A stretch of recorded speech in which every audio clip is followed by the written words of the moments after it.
نعم، بسم الله الرحمن الرحيم. الحمد لله رب العالمين الذي نحمده ونستعينه ونؤمن به ونتوكل عليه، وهو الذي شرف الأنام بالتوحيد والأدب الكريم الفضيل، ثم الصلاة والسلام على رسول الله صلى الله عليه وسلم وعلى آله وأصحابه ومن والاه. Hatuna budi, lazima tuzitoe shukurani za dhati kwa Rabbul Izzati wal Jalali, kisha tuzidi kuzitoa rehma na amani zizidi kummiminikia kipenzi wa umma mtume wetu Muhammadi sallallahu alayhi wasallam.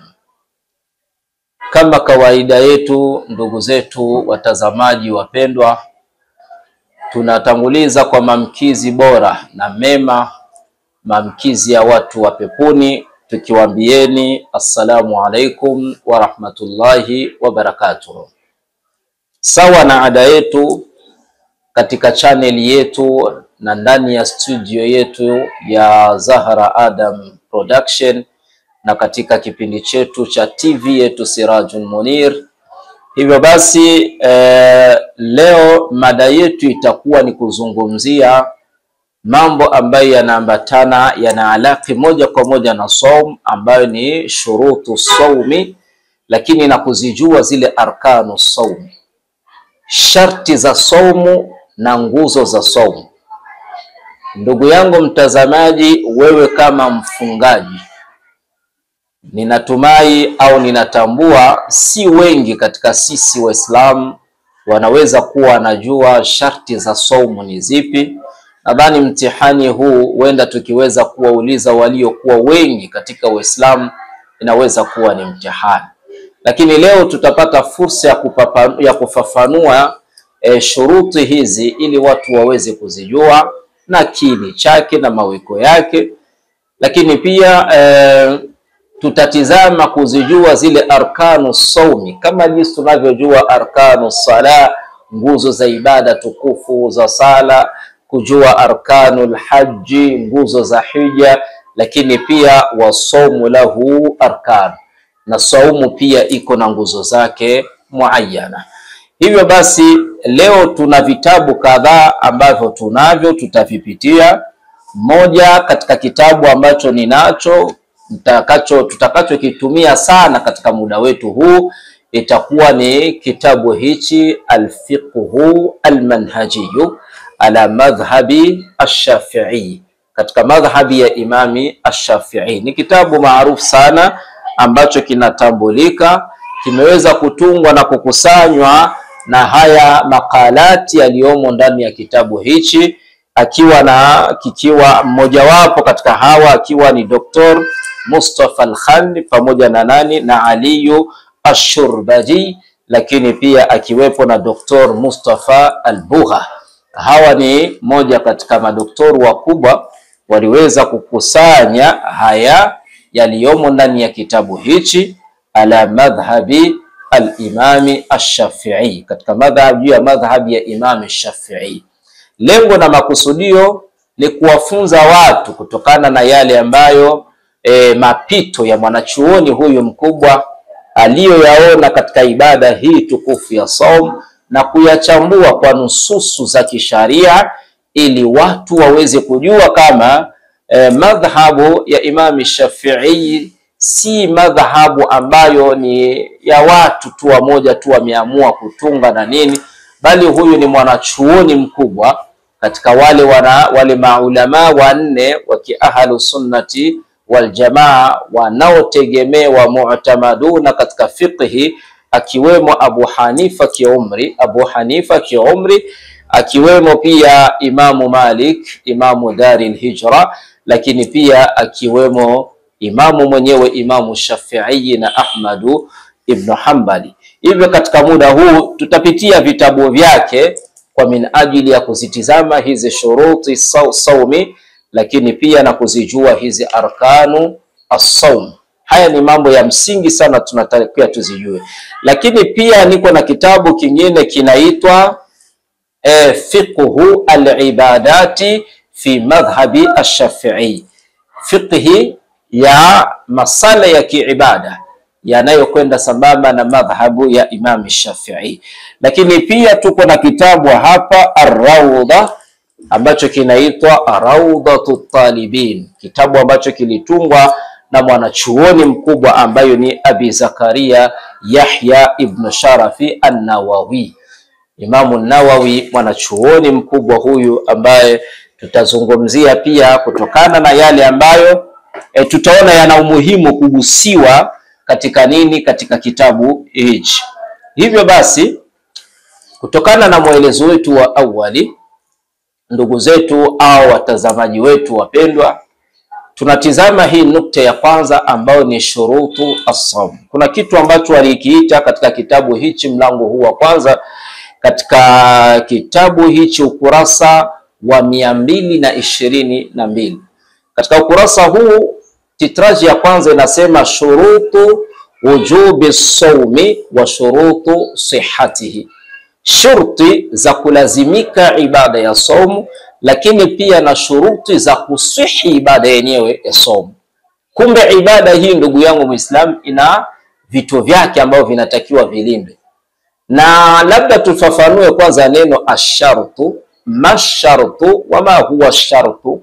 Tunaposema sharti tunakusudia nini?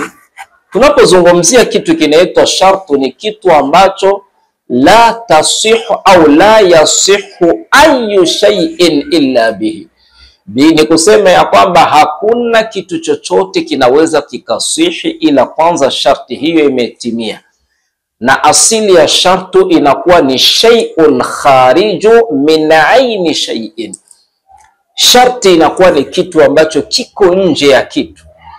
Ili kwanza uingie ndani ya hicho kitu unachotaka kukifanya, lazima kwanza kuitekeleza hii sharti. Bimaana condition, wa Faransa wanasema condition.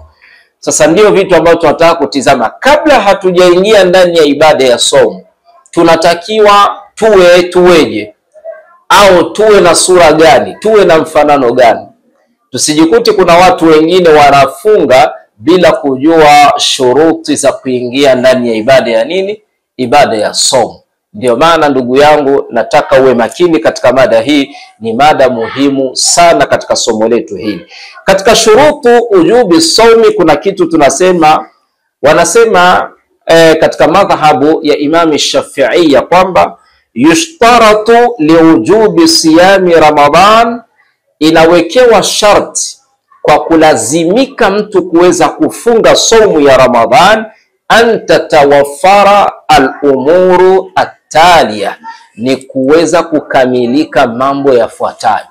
Kuna mambo ambayo yakikamilika basi bila shaka ibada ya saumu inakuwa inasihi. Msikilizeni bwana mkubwa huyu Imamu Shafi'i, ni mmoja katika vigogo kwa kweli wanaokubalika, na ndio maana Ahmad ibn Hanbali alimzungumza Imamu Shafi'i, anasema innal fiqha kana kuflan fafatahahu Allahu bishafi'i. Hii fiqhi imekuwa imejifunga, lakini Mwenyezi Mungu akaifungua hii elimu ya sharia kupitia bwana mkubwa huyu al-Imamu ash-Shafi'i. Katika nukta hii alizungumzia Imamu Shafi'i, akaonesha kama shartul awwal min shuruti saumi, akasema al-islamu, ni Uislamu. Sharti ya kwanza katika sharti za nini, za kulazimika mtu kuweza kufunga, kwanza mtu awe Muislam, al-Islam. Akasema fala yajibu as-sawmu ala al-kafir, akasema haijuzu, bimaana si lazima saumu kwa mtu ambaye ni kafiri. Bimaana mtu ambaye ni kafiri kwake sio lazima kuweza kufanya nini, kuweza kufunga saumu hii. Baada ya hiyo, sharti ya pili akasema at-taklif, kitu kinaitwa at-taklif. Na at-taklif ni nini? Kwa nini amesema taklif? Taklif ni masdari ya kallafa yukallifu taklifa, bimaana kumlazimisha, kulazimisha mtu kukitekeleza kitu. Alitafasiri katika kitabu hicho, wanasema yuqsadu bitaklif, kinachokusudiwa katika neno at-taklif ayakuna almuslimu balighan aqilan, Ni kusema Muislam awe ni mtu ambaye amekwisha baligh, bimaana umri ambao umekuwa. Kwa mwanamke ni yule ambaye tayari ameshaona hedhi, na kwa mwanaume ni yule ambaye ameshafikia kwenye umri wa miaka 15. Tena aqilan, awe na akili. Taklif bimaana ni mtu aweze kuwa Muislam, mtu aweze kuwa yani Muislamu ambaye ni mtu ambaye ni aqilan tena balighan. Akasema fa in fuqida ahadun hadhihi, yani hadhaini alwasfaini, ikiwa moja ya hizi sifa mbili zitakosekana, kati ya hizi sifa mbili za ubaligh, za kubalighi na akili, kati ya hizi sifa mbili moja ikikosekana, anasema kwamba saqatat sifatu taklif anhu, inakuwa inadondoka ile sifa ya kuwajibika na saumu hii kwake, inakuwa inaondoka hiyo. Anasema wa idha saqatat sifatu taklifa anhu lam yutalabu bi shay'in min alwadhaifi ad-diniyya. Huyu ikiwa patadondoka moja katika hizo sifa, anakuwa huyo mtu hawezi kutakiwa kufanya kitu chochote miongoni mwa kazi, shughuli za dini ya Kiislamu. Zile dini zinaambatana na yale mambo yanaambatana na dini ya Allah subhanahu wa ta'ala. Kitu kinaitwa nini? At-taklif. Katika kitabu hichi wakaweza kutoa dalili ya swala la taklif, kuonekana ya kwamba huyu mtu anatakiwa awe baligh na huyu mtu anatakiwa awe na akili. Dalili ni ipi mpaka Imamu Shafi'i kuweza kutumia sala kama hii? Ametumia dalili gani? Wanasema wa dalilu dhalik hadithu Ali ibn Abi Talib, na dalili ya hiyo ni hadithi ya Ali ibn Abi Talib ani nabii sallallahu alayhi wasallam, kutoka kwa mtume sallallahu alayhi wasallam. Hadithi hii ukiitazama inasema ya kwamba rufiya alqalamu an thalathatin, yani kalamu imeweza kunyanyuliwa kuweza kutokuandika kitu cha aina yote kutokana na watu wa aina tatu. Mtu wa kwanza akasema mtume sallallahu alayhi wasallama ani naimi hatta yastayqidha, akasema ni mtu ambaye aliyelala mpaka pale atakapokuwa amefanya nini? Ameamka. Mtu ambaye aliyelala mpaka pale atakapokuwa ameamka, huyu kalamu yake haiandiki kitu cha aina yote. Kisha akasema mtu wa pili wa ani sabiyi hatta yahtalima, na mtoto mdogo hadi pale atakapokuwa amefanya nini? Amekwisha baligh. Ndio ile tumesema mtu kuwa balighun, amefikia umri wa kubaligh. Ndio anasema mtoto mdogo atakapofikia umri wa kubaligh. Kisha akasema wa anil majnuni hatta yaqila, na kutokana na mtu ambaye ni mwenda wazimu, mtu ambaye amepoteza fahamu na akili, aidha mtu amezimia akili zikaruka, mpaka pale akili zake zitakapokuwa zimekuwa sawa.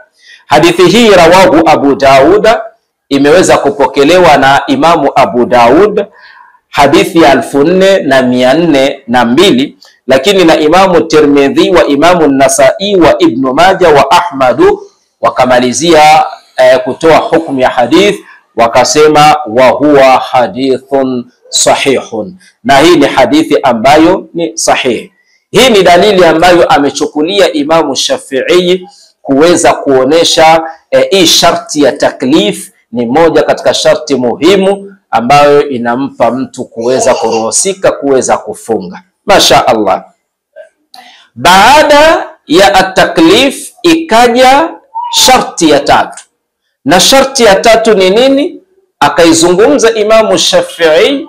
Sharti ya tatu akasema alkhuluu anil a'dhari almani'ati min as-sawmi au almubihati lilfitri. Mambo haya yakatajwa, inaonesha ya kwamba moja katika shuruti za kulazimika kuweza mtu kuweza kufunga, lazima mtu aepukane na udhuru zote zinazomziwia yeye kufunga. Hii ni sharti ya tatu, mtu ajiepushe na udhuru zote ambazo zinazomziwilia yeye kufunga. Kisha na awe ameepukana na vile vyote vyenye kumruhusu yeye kula mchana.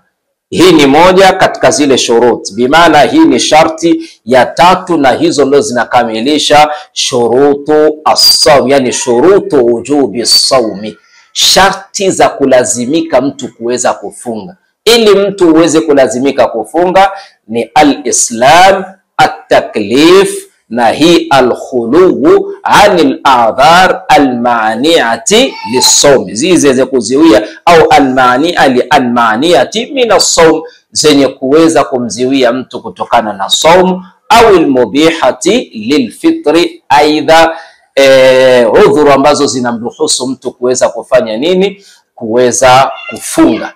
Ukiepukana na hivi, basi saumu kwako inakuwa ni lazima.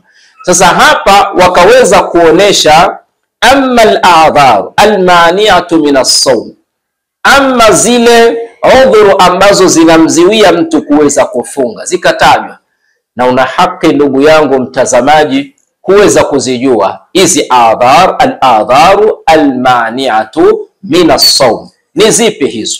Adhari hizo, moja katika hizo wakataja at-talabbusu bilhaidhi au nifas juz'an min ajza'i nahari, ni mtu kuweza kupatwa na hii hali ya hedhi na kuweza kupatwa aidha hali ya nifas. Tunapozungumzia hedhi ni damu ambayo inayomtoka mwanamke kila mwezi, na tunapozungumzia damu ya nifasi ni damu inayomtoka mwanamke baada alwiladati, baada ya kujifungua. Ile damu inayomtoka mwanamke baada ya kujifungua, ile ndio inaitwa an-nifas.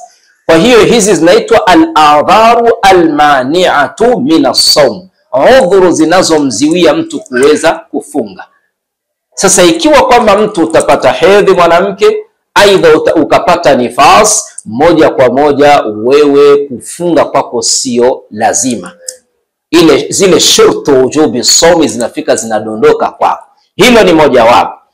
Kisha jambo lingine ni al-ighma'u au al-junun. Al-ighma'u au al-junun. Al-ighma'u ni ile mtu kuzimia. Al-jununu ni mtu kuweza kupata wenda wazimu. Haya mambo mawili. Haya ni mambo ambayo yakimpata mtu katika mchana wa Ramadhani na ikawa imeendelea hali hiyo, inamsababishia mtu kuziwilika. Lakini kuna kitu alikizungumza hapa katika nukta hii, wakasema al-ighma'u au al-jununi al-mutbiqu bibayadi al-yawmi, ambayo vimeweza kupatikana, imeambatana na ule mchana wa nani, ule mwanga wa mchana ule kullihi wote, maana yake mchana mzima mtu ukawa uko katika wenda wazimu, mchana mzima mtu ukawa uko katika hali ya kuzimia. Anasema fa in afaqa, ikiwa kwa bahati nzuri katika mchana huo ukajikuta umezinduka, walau lahadhatan minan nahar, angalau basi muda fulani wa mchana kabla hata jua halijazama, ukajikuta akili imerudi ukawa umezinduka, anasema Imamu Shafi'i, sakata al-udhru, ile udhuru wa wewe kuweza kuto kufunga inafika inaondoka, unafika maana yake inakuondokea wa wajaba imsaku baqiyati al-yawm. Kisha anasema inalazimika aweze kuendelea anajiziwia hayo masaa aidha madakika ambayo yaliyosalia ya mchana. Kwa mtu ambaye aliyepata wenda wazimu mchana mzima, aidha ameweza kuzimia, alikuwa katika ibada ya saumu, haya akamtokea, basi akili yake tu ikirudi walau lahadhatan minan nahar, basi hapo itabidi aweze kuendelea na jiziwia kutokula mchana katika sehemu iliyobaki. Hii ni moja katika yaliyozungumziwa katika nukta hii ya mambo ambayo ni sharti katika swala la kulazimika mtu kuweza kufunga. Kisha wakaeleza wa amma al-a'dharu al-mubihatu lil-iftar, amma nyudhuru ambazo zinamruhusu mtu kuweza kula mchana, bimaana dharura ambazo zinampa mtu fursa ya kuweza kula mchana, ni zipi hizo? Kwa mujibu wa mwelezo wa Imamu Shafi'i, Jambo la kwanza akasema udhuru unaompa mtu kula mchana ni nini? Almaradhu, maradhi. Akasema almaradhu alladhi yusabbibu li sahibihi dararan shadida, maradhi ambayo yanayomsabibishia muhusika wake madhara yaliyokuwa makubwa, au alaman, aidha kuweza kupata maumivu, au inziajin shadidaini, aidha kuweza kupata mvurugiko, kukosa utulivu kwa sababu ya maradhi hayo, kiasi kwamba hata somo inakuwa ni nini? Inakuwa ni shida katika nukta hiyo. Kwa hiyo tunasema ya kwamba, akasema ya kwamba Imamu Shafi'i ya kwamba baada ya kuzungumzia akasema, amma inishtadda almaradhu, ikiwa maradhi yatakuwa makali sana kwake, au alamu, aidha maumivu yakawa ni makali kwake, bihaithu khashiya mahu ala nafsihi, kiasi ya kwamba akawa amehofia nafsi yake juu ya hali ya hayo maradhi. Akahofia nini? Wanasema khashiya mahu ala nafsihi alhalaka, wajaba alfitru inda idhin. Hapo itabidi alazimike kuweza kula mchana, kama atahofia kuweza kufanya nini? Kudhurika kwa sababu ya maradhi yaliyompata. Hivi ni vitu ambavyo vya kiruhusa vinamruhusu mtu kuweza kula mchana. Mojawapo ni nini? Ni almaradhi. Jambo la pili ni asafaru atawilu, safari ndefu. Safari ndefu, anasema ya kwamba asafaru tawilu alladhi la yaqilu an thalathi au an 83 kilomita. Bimaana ni kusema ya kwamba safari ambayo haitokuwa chini ya kilomita 83, safari ambayo haitokuwa chini ya kilomita 83. Kama mtu unasafiri safari ambayo itakuchukua kilomita 83 katroventua, basi hapo unaingia katika udhuru wa kuweza kula mchana. Lakini chini ya hapo, bimaana hujapata huyo udhuru wa kuweza kula mchana. Kisha akasema Imamu Shafi'i, bisharti an yakuna safaran mubahan, kwa sharti safari hiyo iwe ni safari ya halali. Usitoki hapa unakwenda kuuza unga, usitoki hapa unakwenda kuiba, eti unajua kama nimepata safari kwa hiyo nitaruhusiwa kula mchana. Safari za haram, safari za kwenda kufanya maasi, safari za sampuli hizo hazina nafasi kuweza kupewa nafasi ya mtu kuweza kufanya nini? Kuweza kula mchana. Kwa hiyo iwe ni safari ambayo ni ya halali inayokubalika kisharia. Kisha anasema wa bisharti an yastaghriqa safaru saira al-yawm, na kwa sharti safari yake iweze kugharimu na kuchukua mchana mzima. Saira al-yawm bimaana na mchana mengine yanayokuja, bimaana awe kabisa amehesabika yumo safarini huko penye ameelekea. Sio safari ya mtu na kwenda umezunguruka na kwenda na kurudi, umekwenda umerudi. Huo umekwenda na masiku mengine ya kukute huko safarini. Hiyo ndio safari ambayo inakubalika kisharia na kiutaratibu wa kisharia.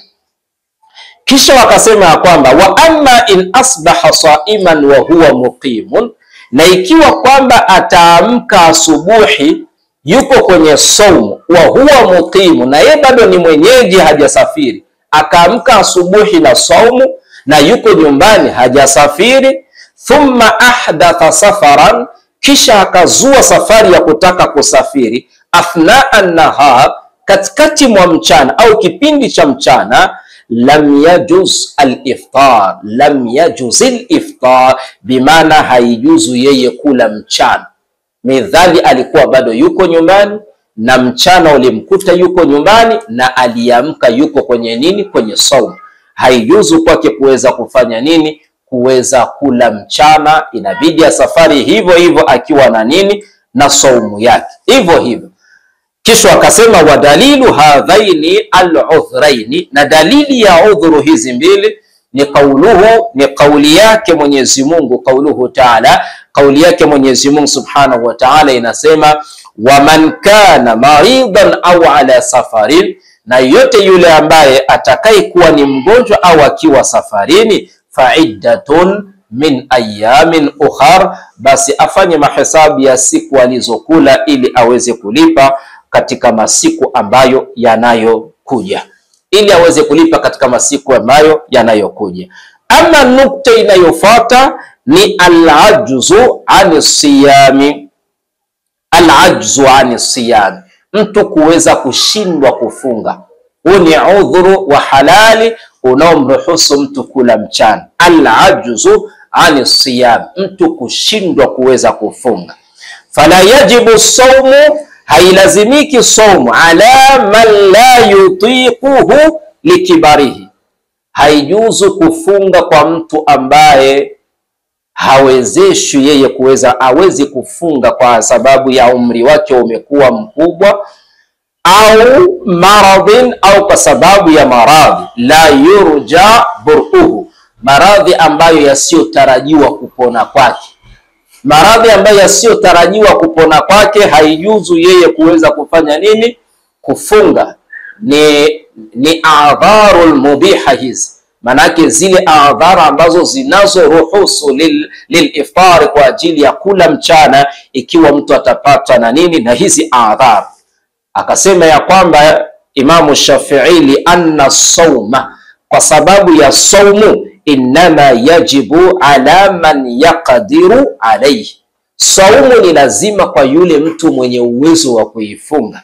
Kwa hiyo ukishakuwa wewe una uwezo wa kuifunga kwa sababu ya uzee, umri umekuwa ni mkubwa, au kwa sababu ya maradhi, unaruhusiwa wewe kuweza kula mchana. Na ukishakula mchana unaruhusiwa kuingia sasa katika ile aya tulieleza katika video yetu ambayo katika video zetu ambazo mtakazoziangalia katika channel zetu, ni kusema ya kwamba Mwenyezi Mungu Subhanahu wa Ta'ala alisema, wa 'ala alladhina yutiqunahu fidyatun ta'amu miskin, na wale ambao wenye uwezo wa kufunga lakini wamepatwa na dharura za uzee, maradhi, basi waweze kutoa fidia ya kumlishiliza maskini mmoja katika siku moja ile ambayo wanayokula. Kwa hiyo ndio dalili ambayo Imamu Shafi'i akaonesha, moja katika udhuru zinampa mtu fursa ya mtu kuweza kula mchana. Kwa hiyo ndiyo maana aya hii kuna baadhi ya ulama walisema kuwa ni ayatul mansukha, ni aya ambayo imefutwa. Ni aya ambayo imefutwa bimaana kwa kutazama ile hali tuliyoeleza ya kwamba zama zile mwanzoni saumu zinaanza, ilikuwa maana yake mtu ulikuwa unakhiarishwa kati ya kufunga na kula mchana. Sasa baadhi ya maulama walisema ilifika inafutwa baada Mwenyezi Mungu kusema, faman shahida minkum shahra falyasumhu, amri hiyo anatakiwa afunge, yote yule atakaye nasiha na nini afunge. Wakasema hii aya ndio imefuta hii aya ambayo inasema, wa 'ala alladhina yutiqunahu fidyatun ta'amu miskin, eti hii ikafutwa. Lakini zikaja riwaya zingine kama Abdullah ibn Abbas aliweza kusimulia jambo hili, moja katika riwaya ambazo zimekuja, ambayo riwaya hii alipokea Imamu al-Bukhari nambari ya 3235, yani 4235. Wanasema ya kwamba qala Ibn Abbas, alisema Ibn Abbas radhiyallahu anhuma, Mwenyezi Mungu awawe radhi baba na mtoto, alisema nini? Alisema laisat bimansukhatin, anasema aya hii wa 'ala alladhina yutiqunahu, hii aya siyo mansukha, bimaana aya hii haikufutwa hukumu yake, haikufutwa hukumu yake. Kisha akasema huwa shaykhu alkabiru walmar'atu alkabiratu, akasema katika aya hii anakusudiwa mwanamume ambaye ni mzee na mwanamke ambaye ni mzee, watu ambao wameshafikia katika umri mkubwa, hawana uwezo tena wa kufunga, ndo aya hii itakuwa inawahusu aya hii waweze kuitembelea. Akasema Naam, katika riwaya hii ya Abdullah ibn Abbas ya kukanusha kama asili ya aya hii haikuwa ni yenye kufutwa, akasema imebaki kwa wale ambao ni watu umri wao umekwenda, kuanzia mwanamke na mwanaume, wale wazee. Akasema ni wale ambao la yastati'ani an yasuma, ni wale ambao wasiokuwa na uwezo wa kufunga. Akasema fayut'imani makana kulli yawmin miskina, itabidi waweze kulishiza sehemu ya kila siku wanayokula mchana, kumlishiliza maskini mmoja. Rawahu al-Bukhari, kama jinsi tulivyoeleza. Kwa hiyo kama jinsi tulivyosema ya kwamba tutazungumzia shurutu saum, yani shurutu ujubi saumi, lakini pia tunamalizia na nukta yetu ya mwisho ya kuhusu nini? Ya kuhusu shurutu sihhati saumi, yani tunazungumzia arkanu saum. Tunazungumzia nini? Arkanu as-saum. Arkanu saumi ni mbili, nguzo za saumu ni mbili tu, nazo ni nini? Ni an-niyya, kuweza kutia ile nia, na nguzo ya pili ni al-imsaku anil mufattirat, ni mtu kuweza kujiziwia kutokana na vile vyenye kufunguza saum. Al-imsaku anil mufattirati min tulu'i al-fajri ila ghurubi shams, kuanzia kuchomoza kwa alfajiri mpaka kuweza kuzama kwa jua. Haya ndo yanabeba arkanu saum, nguzo za saum. Saum imebeba na haya mambo mawili, an-niyya na nini, na swala la nini, la al-imsaku anil mufattirat. Haya tutayafafanua katika mada zetu zinazokuja, kufafanua hizi al-imsaku anil mufattirat, lakini katika muda wetu huu wa kumalizia tunachukua tu nguzo moja tu, an-niyya tu, tuifafanue, kwa sababu hii ni nukta inaleta fitna kubwa baina ya Waislamu katika swala la talaffudhu binniya wa ghairu talaffudhi bihi, yani biha, swala la kuweza kuitamka nia na kuto kuitamka. Hili ndio linaleta shida. Ni swala ambalo lidogo sana, halina fitna, halina uadui, lakini unatizama umma wa Kiislamu umelichukulia kama uadui, umelichukulia kama fitna. Kuna mtu akimuona mtu anafunga bila kutoa sauti, anamuona kama hana saumu, na kuna mwingine akimuona mtu ule usiku anatia saumu, aidha akiwanuizisha watu, inaonekana kafanya kitu cha kibid'a na hakifai katika Uislamu. Haya ni mambo kwa kweli hayakuwa nastahili kuleta uadui kati ya Waislamu, kwa sababu ni mambo ukiyatazama hayana madhara na dini wala hayana shari na dini, na ni mambo yako na athari za dalili kutoka kwa mtume mpaka kwa kauli za wanavyoni ambao tunaowategemea. Kwa hiyo tunaposema kitu kinaitwa an-niyya, nini maana ya nia? Tunaposema an-niyya hiya qasdul asiyam, ni kule mtu kukusudia ile saumu, tena kasdu ambayo inakwenda iko muallaku bil amali, ambayo inakwenda imeambatana pamoja na kitendo. Wakasema ulama hata Imamu Shafi'i na wale wapokezi wa riwaya zake wanasema ya kwamba mahallu niyya, sehemu ya nia ni nini? Ni alqalbu, roho, kwa sababu Mwenyezi Mungu Subhanahu wa Ta'ala la yanzuru ila suwari nas au la ila suwarikum, Mungu atizame sura zenu, na sura, ulimi uko katika sura. Kwa hiyo tunaposema ulimi kutamka, sio ndo sehemu ya uthibitisho wa mtu kuwa kakubali kitu, lakini sehemu kubwa ya mtu kukubali kuwa mtu kakubali kitu ni nini? Ni roho yake. Roho yake ikifungamana na hicho kitu tayari imeshakuwa ni nini? Imeshakuwa ni nia yenye kukubalika. Isipokuwa tu al-lisanu, asili ya al-lisanu yusaddiqul qalba bima nawa, asili ya nini? Ya ulimi huwa unasadikisha au yusaidul qalba fi niyatihi, huwa unasaidia unaisaidia roho kutokana na kile inachonuia, kile inachokusudia. Ndio ile anutku, kule kutamka. Ndio maana mtu akitaka kuingia katika Uislamu, haitoshelezi tu yeye kuweza kubaki ndani ya nafsi yake kuwa anakubali Uislamu nafsan wa qalban min ghairi nutqin, yani kwa kirohoroho tu na kinafsi bila kutamka, ataleta shubha kwa watu.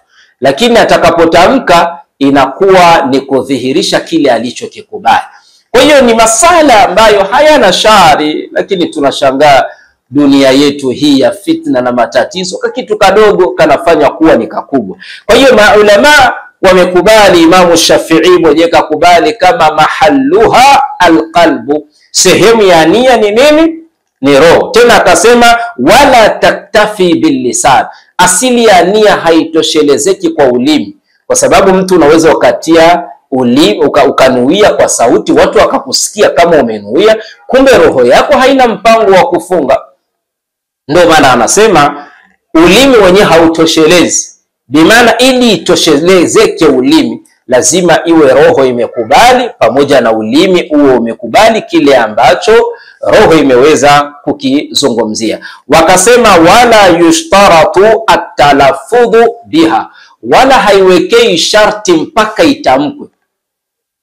Haiwekewi sharti mpaka itamkwe. Bimaana ni kusema ya kwamba mtu unapofikia mtu mpaka ukala daku, mpaka baadhi maulama wa kishafi wanaonesha moja katika alamatu idhari niyya wa tasdiqi niyya ni inda akli sahur, wakati mtu unapokula daku. Mtu ukishakula daku ni ishara ya manuizi ya nia hiyo. Sasa wewe utakula daku, unakula kwa sababu gani? Si unakula daku kwa sababu kesho uamke unafunga? Utasema unakula daku tu kwa sababu imelazimika ule tu? Hapana. Kwa hiyo moja katika alama za kudhihirisha kama mtu kweli inaonekana atafunga kesho ni ile tu kula daku. Akishasema mimi nakula hii ni daku, maana yake tayari amekwisha kusudia kesho kufunga. Kwa hiyo watu wasizozana. Ama wale ambao wanaoitamka nia hawana tatizo pia. Kuitamka nia si shida, mtu kuweza kuidhihirisha ile nia unayoitekeleza ni kitu muhimu sana. Watu kuitaja kinapendeza, kama jinsi Mtume alipokuwa akiingia kwake akiwakuta wake zake, anawauliza hal fihi shay'un au hal indakum shay'un, kuna kitu chochote kipo nyumbani? Fa in qila la, akiambiwa hakuna chochote, anasema idhan ana saim, kwa hiyo mimi ni mwenye kufunga. Yudhhiru niyata sawmi hina qila an inna fil baiti ma fi shay, akiambiwa tu nyumbani hakuna kitu chochote, basi Mtume sallallahu alayhi wasallam alikuwa anafanya idhari ya nia.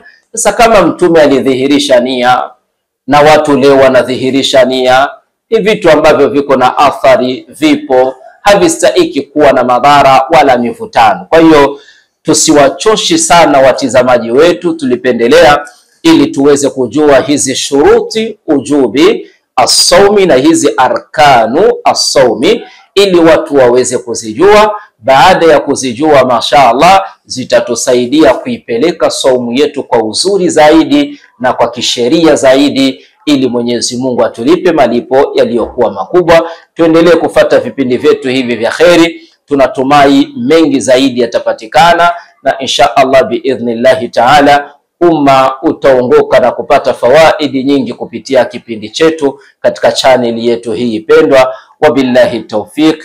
Assalamu alaikum wa rahmatullahi wa barakatuhu.